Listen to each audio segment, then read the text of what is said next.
Good morning, everyone.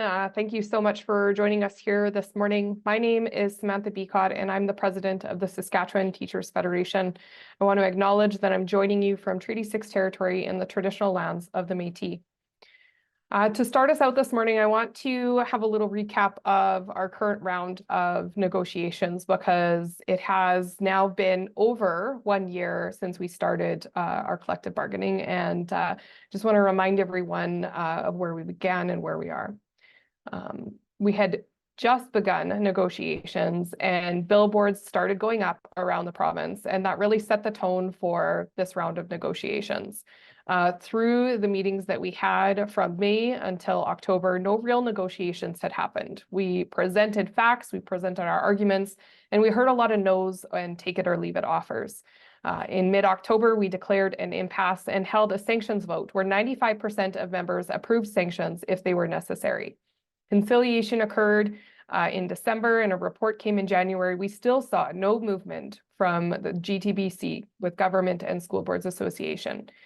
That brought sanction action and our offer of binding arbitration in mid-March to move this process forward. In April, we received what the GTBC had referred to as their final offer. And given that no real negotiations had occurred at the table even up till that point, we took that offer to members and presented it without a recommendation to have their say. 90% of teachers chose to reject their final offer. We held an additional sanctions vote, and again, members said that they are united in the fight for public education. And finally, a year into the process, we had 5 days of good, productive conversations with back and forth negotiations. It didn't result in the improvements that we wanted, but that's the nature of negotiations. Everyone has to give a little bit. As part of our fiduciary responsibilities, the TBC, Teachers Bargaining Committee, and our provincial executive of the STF considered all of the information and decided to recommend the latest offer to members, noting that it is a start and not a firm solution to the issues of classroom complexity. We presented the facts and asked members to decide where the fight for public education would continue. Would we be continuing within the bargaining process or through our advocacy and work with the task force and with the ministry and with School Boards Association? We held our vote, and we know that through that process, our members are smart and critical decision makers. We provided our recommendation, we provided the rationale and the information on what had changed from the prior offer. With 88% of teachers voting, 55% of teachers chose to continue the fight for public education through the negotiations process. This is a message to government that teachers have little trust in their commitments. This is a direct result from our past experiences with committees where the final recommendations are dismissed and ignored, or promises that are never followed through, or provincial budgets that leave school divisions making difficult decisions on which supports to cut or reduce. Every teacher wants to see improved supports for our students, and we are united in the fight to ensure that public education becomes and remains a priority for this government. And not just have that priority reflected in their words, but through their decisions and their actions. The minister has previously said that the best agreements happen at the table. And after 5 days where progress was made and real negotiations have occurred, I agree. We want to get to a negotiated agreement at the table that recognizes the significant needs of teachers and students in schools and addresses the priorities that teachers have brought forward. We have extended an invitation to the GTBC to return to the table with a renewed mandate. We want to move this process forward without any delays. So if we don't hear a response from the GTBC on a path forward to an agreement, then further sanction actions will be announced in short order. As always, we will provide 48 hours notice of any action. And if we're returning to the table, any sanction actions that we have announced would be suspended or canceled. So thank you again for joining me here today. If you have a question, please raise your hand. Alexander. Yeah, thank you, Samantha. I just wanted you to respond. Education Minister Jeremy Cockrell said this morning that he is calling for binding arbitration on this latest offer. What are your thoughts in response to that? So we had provided that option back in mid-March when no real negotiations had occurred at the table. We would love to get back to the table and start negotiating with the government, provided that they give the GTBC a renewed mandate to address classroom complexity. But if they're not willing to engage in those conversations and have that good faith back and forth conversation, then binding arbitration could be an option for a path forward. So just to clarify as a follow-up, you'd prefer to go back to the table first, have discussions, and if those don't work out, then do binding arbitration. Well, we would go back to the table if the GTBC had a renewed mandate, but we have not heard a response from a formal response from the GTBC. We have seen in the past where comments from elected officials, whether it's the Minister of Education or the Premier, come out on social media or through media outlets, and they don't make their way to the bargaining table. And so we are dealing in facts. We deal with the formal communication through the GTBC. We haven't received a response from them yet, but when we do, if they're choosing not to return to the table, then as I said, binding arbitration could be a path forward, but we'll wait till we hear from them directly. Thank you. Thanks. Susan? Hi, I have two questions. The first is, how would you characterize the tone of the meetings that that you have had? Like, I know you said the more recent ones were positive, but or you made progress. But like, would you say the government is coming in as kind of an equal partner and having open discussions, or how would the teachers characterize these meetings? So the meetings that we're having at the bargaining table don't include elected officials, and so they're appointed representatives of the government. It does include elected school board trustees on behalf of the Saskatchewan School Boards Association. And through the presentation of the information that we brought forward, some of the pieces that we talked about, whether it's around violence and aggression in schools and the issues and challenges with classroom complexity or the issues around recruitment and retention, some of those through the presentation of our information were dismissed or diminished a little bit in terms of the seriousness of each of those issues.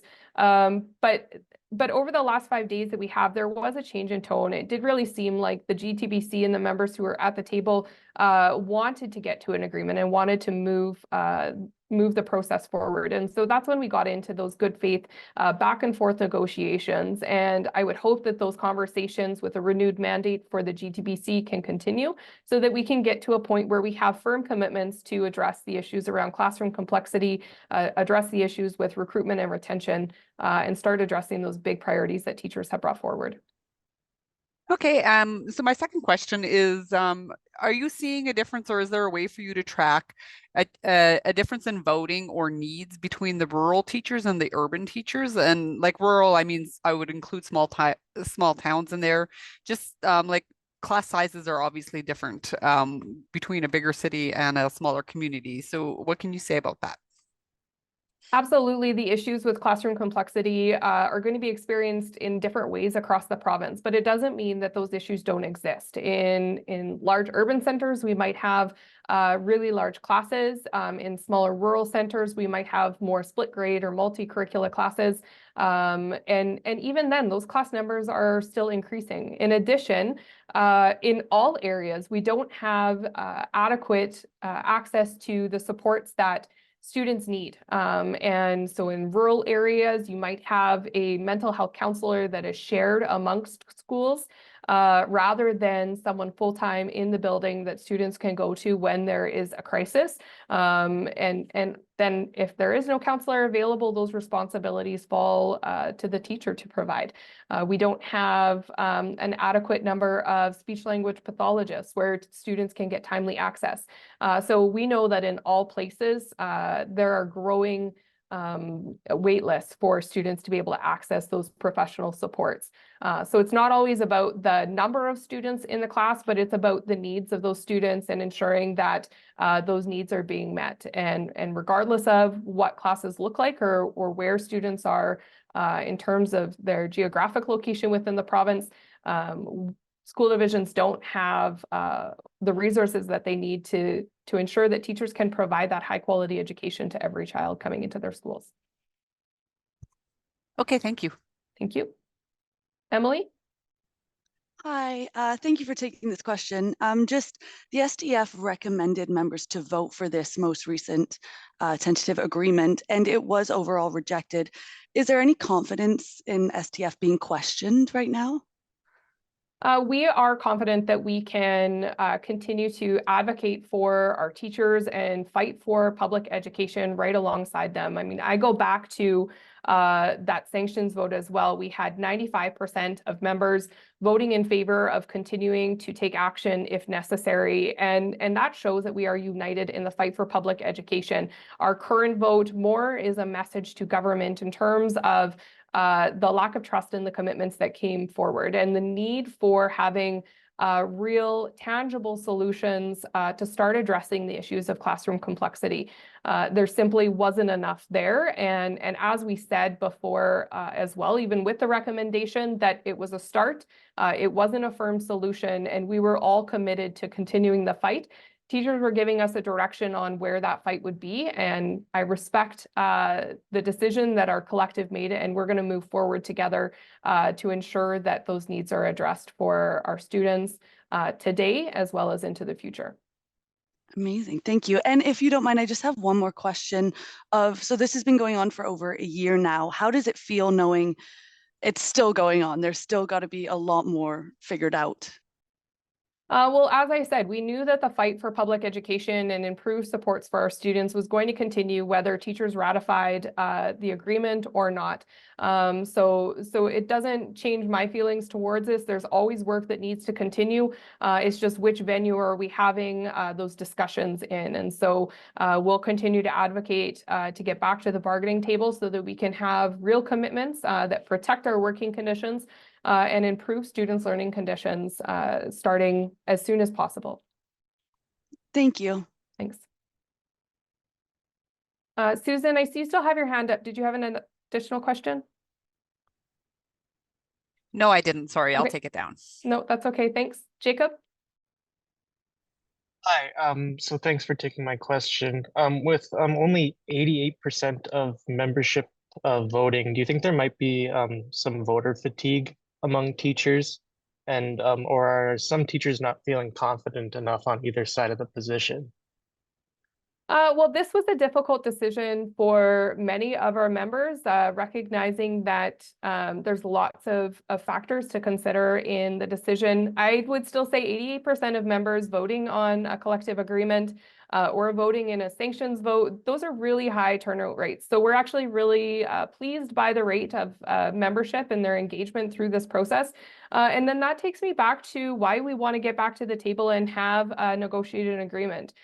With the conversation around binding arbitration, that would mean that teachers aren't going to have a final vote on this, although it is a fair judicial process and could be a path forward for us. But we do want to provide the opportunity for teachers to continue to have a final say on what comes through within negotiations. Awesome, thanks. Thanks. Stephen? Thanks. So one of the things that once the details of the tentative agreement became public, there were a lot of feedback on social media from teachers that were very much against the agreement as it was. So two things, did that surprise you to see that much of a public backlash from the membership of the STF once the details became publicly known? And the second thing was a lot of people were saying, we already have a perfectly good way to include this with the agreement that was reached in Nova Scotia. Is that something that you'll be looking to take to the table when you return to negotiations, if they do resume? Absolutely. We have always looked at other provincial organizations and the agreements that have made between those teacher associations and their respective provincial governments and school boards associations.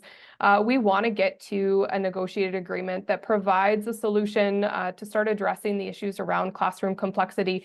I'm not surprised that teachers were frustrated around these items because they have been dealing with these issues for so long. We have been talking about them for a decade, and we need to find real tangible solutions for students today. And like I said, those long-term solutions into the future. I do think that we made a positive start towards being able to find those solutions, but As I said, teachers are burning out. Teachers are struggling to meet the needs of their students, and it is really heartbreaking to be in this profession where we care so much about kids, and we find joy in seeing them succeed. And when you can't meet their needs, it is a discouraging process. So I understand where teachers are coming from on both sides of the issue, but I think, as I said, all teachers recognize that that we need to find more solutions for public education, and whether they said this was a good enough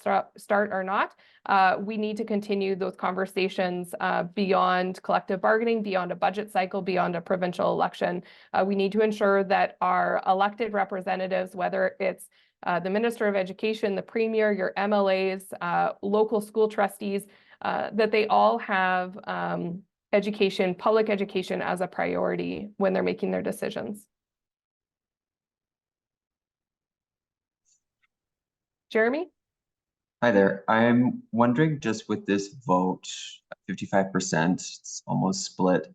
How's that going to affect your leverage going into potential negotiations again? So as I said, I would look back to the sanctions vote with 95% of teachers saying that they're ready to take additional sanction action if necessary. We're ready to continue the fight for public education. It was just a decision of where that fight for public education was going to occur. So to me, I think that these are significant issues that government and SSBA need to start taking seriously and start recognizing that there are solutions that can be made. There are commitments that can be made in a meaningful way through our collective negotiations process. And we're ready to have those conversations to find a solution that is going to work for students today, and that we can continue to build on for the next round or in future years. I'm just wondering, from this second offer that was rejected, what more do you think you're going to get on top of that offer for members? That's a good question. I mean, I would send that to the Minister of Education in terms of the commitments that they're willing to make. I mean, we're talking about providing a basic level of service to our students, whether it is assurances that they will have timely access to mental health counseling, timely access to educational psychologists, so that we can identify what the specific supports are that the students may require, ensure that we have adequate class sizes across the province, where it doesn't mean that smaller classes have to raise so that larger classes can come down. We want to ensure that teachers can deliver that high quality education. And there's a way that we can do that works for Saskatchewan and our very diverse context here within the province. But we need to have the political will to start making those commitments. And so we're ready to have conversations to figure out what's going to work within the Saskatchewan context. We have lots of different suggestions of how that could look, but we need to have willing partners come to the table and engage in those conversations with us. Okay, thank you. Thanks. Larissa? Hi, thanks for taking my question. To your recollection, when was the last time that binding arbitration was used in a collective agreement negotiation with government? We had binding arbitration. Now I'm going to get the year wrong. I think it was the 2017-2019 collective agreement. We had gone to binding arbitration in that round. Within the last 10 years, we've gone there, but government changed the legislation in 2018, I believe the year was, to remove the option for the Saskatchewan Teachers Federation to choose binding arbitration unilaterally. So now both sides have to agree to that process. So while we had brought it forward as an option earlier, we do need to have both sides agree to it currently.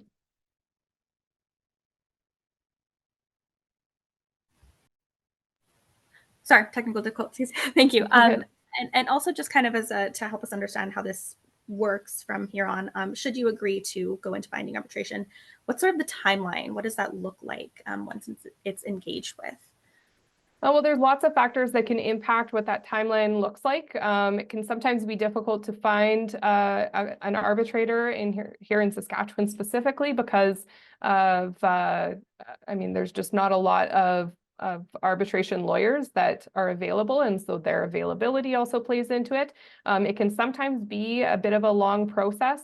Looking to I mean, Ontario, we recently had an arbitration settlement come out, and they had gone to arbitration, I believe, sometime in the fall. So that gives you an idea of how long the timeline could potentially be to get an arbitrated settlement. And so that's why we said having a negotiations at the table where we can get to an agreement and have those improvements actualized in our classes starting in the fall so that students can start getting support sooner rather than later. That's the ideal solution.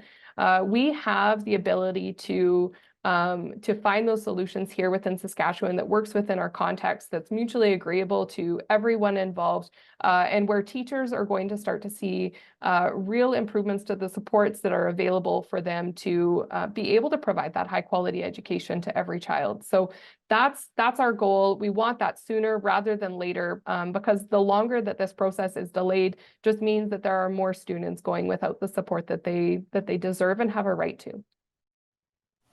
Thank you. Thanks. Alexander? Yeah, I'm back with more questions. You mentioned sanctions are possibly back on the table depending on what happens. What are we looking at in terms of sanctions? Is that affecting graduation? What's on the table?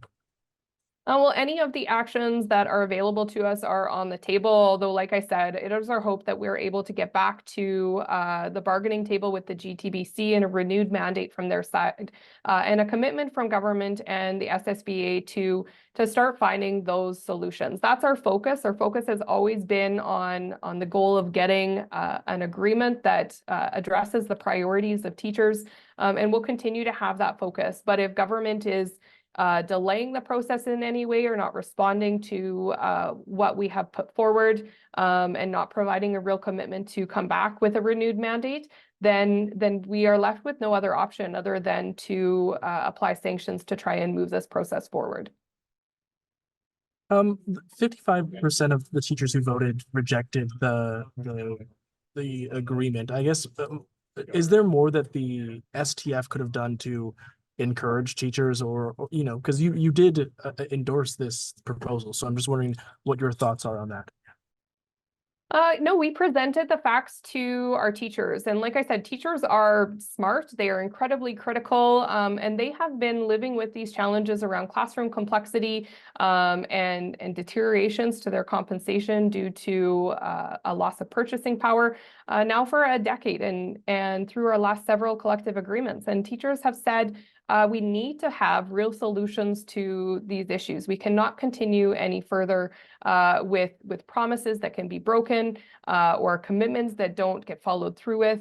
We need to find solutions now to ensure that our students are well supported and that they have the ability to thrive in their education so that they can have a successful future as well. Thank you.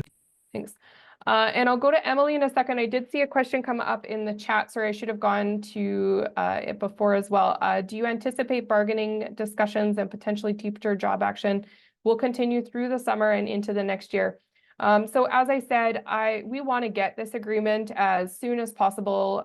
We are not trying to delay this in any way. The sooner that we can get to the table, the sooner that improvements can come to public education. I know that right now is a key hiring time for school divisions. It is a key time for principals and vice principals to start and really kind of complete their planning process for schedules and for the school year going into the fall. So the sooner that we have these commitments, the sooner that we can put in positive plans for students so that they're prepared when they come in the fall. That's our ideal. We want to get this to a point where we see improvements for students in the fall when they come to school.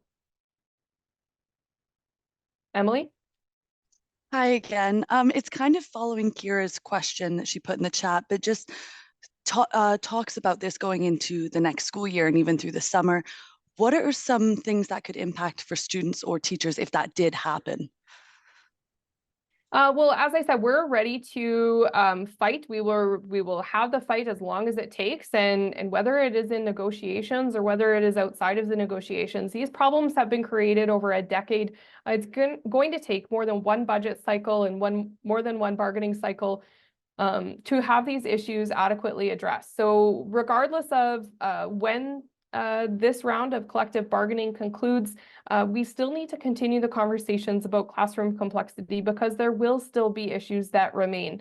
But if it continues over the summer, we'll continue to have the conversations, hopefully at the negotiations table. We have the ability to communicate with our members. And like I said, as long as there's those good faith conversations and we see progress being made, we won't have any additional sanction action, but if necessary, we'll continue those actions to get the government to take these processes seriously and move the process forward.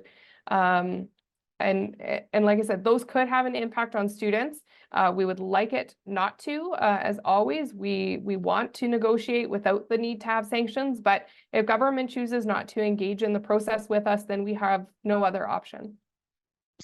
And just kind of focusing on the end of the school year with graduations coming up, do you see this impacting that at all, or this won't even go hand in hand with that? It could, as always, our job action could have an impact on instruction. It could have an impact on some of those extra activities that students take or participate in within their school community. But our goal is to get to an agreement that is going to improve the experiences of students in the classroom. And that is the core work of what teachers do, is provide instruction to ensure that students are able to learn and to achieve their full potential through their educational career, right from kindergarten to grade 12. So that's the goal that we're going to continue to focus on. We're hopeful that we hear a response from the G2BC and we can get back to the table and negotiate an agreement that is going to have tangible improvements to the experiences of students and teachers in classrooms. Thank you. Thank you.